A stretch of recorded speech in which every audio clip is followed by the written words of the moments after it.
Good afternoon and welcome to the 2023-24 school year at the School of Information and Library Science here at UNC Chapel Hill. I'm Gary Marcinini, the Dean of SILS, and I am thrilled to welcome everyone back to the new school year and to reinitiate our SILS series of interactive talks. We start this year's series with 5 lightning talks by 5 new SILS faculty members who have joined us this fall. Thank you all for your continued support of SILS, and please enjoy the comments by these outstanding scholars that have joined our SILS community.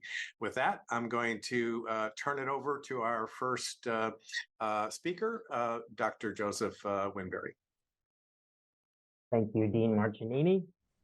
Okay, so I'm just making sure everyone can hear me great. So thank you all for coming. I thought I would start by just giving you a little bit of background of who I am and where I've come from. So I got my PhD. I'm joining you all from Tennessee, where I got my PhD, as well as my Master's of Information Science.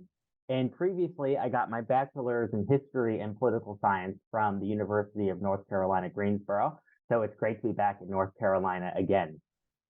Prior to graduate school, I spent several years working in nonprofit organizations.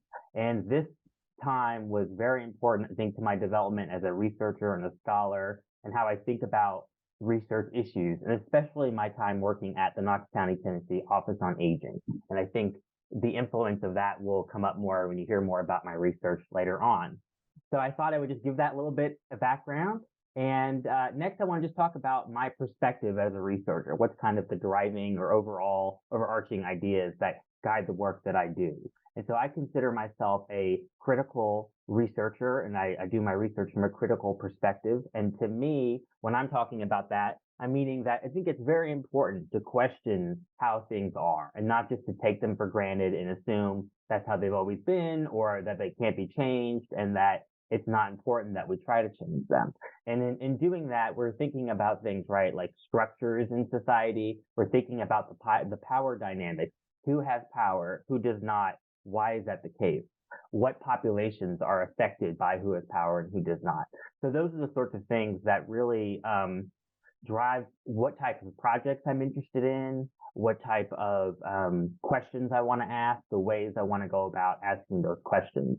I do a lot of qualitative research in response to that. I'm asking a lot of why and how questions, and oftentimes really deeply focusing on the needs of marginalized populations and the larger structures of library and information science. How do they support or how do they harm these populations?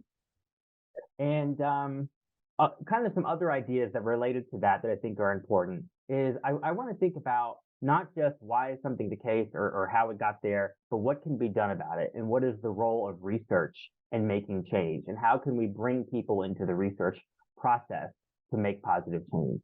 So a lot of my research has involved action research, doing things, trying things, bringing members of the community together, community action, those sorts of things, thinking about, not just assuming I know what a population wants, but going and working with them on making an improvement. And so that's something that really also drives typically the types of methods that I use in my research. So in my research, I've used a lot of interviews. I have also done focus groups, open-ended surveys. I've done content analysis, autoethnography, and several other methods around this critical perspective and qualitative methods for sure. And so I thought I would spend a little bit more time talking about just my some of the projects that I've been involved in and kind of where they are at this point, how I see them going forward, to hopefully kind of help take some of these abstract ideas and make them a little bit more tangible for you. So one major project that I have been working on and continue to work on is thinking about the fact that we are living in an aging society and what is the role of library and information science in that. So in 2018, the United Nations found for the first time in recorded history that people 65 years and older outnumbered globally those 5 and younger. And the projections of the United States and around the world over the next several decades is that we are going to become, we're going to fastly become an older society. And that's something that we as a field have to grapple with and think about. And we are a profession, right, that is looking to serve people, thinking about how do we serve people who are getting older? How do we serve caregivers who are helping those folks? And how do we take all that into consideration as it relates to library and information science work? So that's something that those types of questions drove me to do a study in 2021 where I thought about, when we're thinking about all the needs of this population, there's an important group of folks that we need to be talking to, and that is current Masters in Information Science students. And the reason that is that you all are going to be the future of the work that we are doing in libraries and beyond. And so we have to really make sure that you're part of that conversation and understand how you think about these issues. And so I surveyed students across the United States and part of Canada and ALA accredited master's programs. And so what I found in talking with them is that 80% found that their curriculums, that their master's programs had references and classes on children and teenagers, but not older adults. 20% felt that it was more important to focus on young adults and children than it was older people. And also another 80% said they could be more interested in the needs of older people if they had more exposure to their information needs and such in their programs and in their work more generally. So that's a project that I'm continuing to working on a grant proposal right now to study this further and to think more about how do we ensure that the library professionals who are emerging today, who are tomorrow's leaders, how are they thinking about the needs of this population, and how are they engaging with this population in order to understand those needs? And so that's something that's very important, and I'm working on a grant that will develop training around that.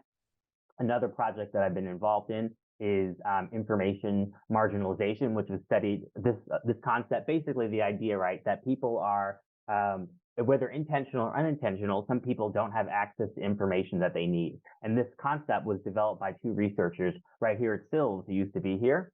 And I studied that looking at the needs of older adults, LGBT older adults in East Tennessee, looking at their needs around aging, and was able to develop a strategic plan through interviews and then focus groups with older LGBT people in East Tennessee, understanding what they saw as their needs, what were the information needs, what were the barriers to getting that information met, and how could organizations that serve older people help them. So we did that, and that's an ongoing project called the Aging Rainbow Coalition at the Office on Aging in Knoxville, and that's a project I continue to be part of, and it's showing that connection between research and practice.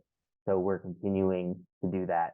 And I think these things are important for you all, where you are as students, because we are in an aging society. It's going to affect your work, whether you're in libraries or not, whether you want it to or not. So we need you to be part of that conversation. And I think many of the folks on this program realize, I think we all want to be treated with respect and dignity, whether we think about social justice issues and directly or not. We all want that for ourselves and for other people. So that's another important reason why we're doing this work.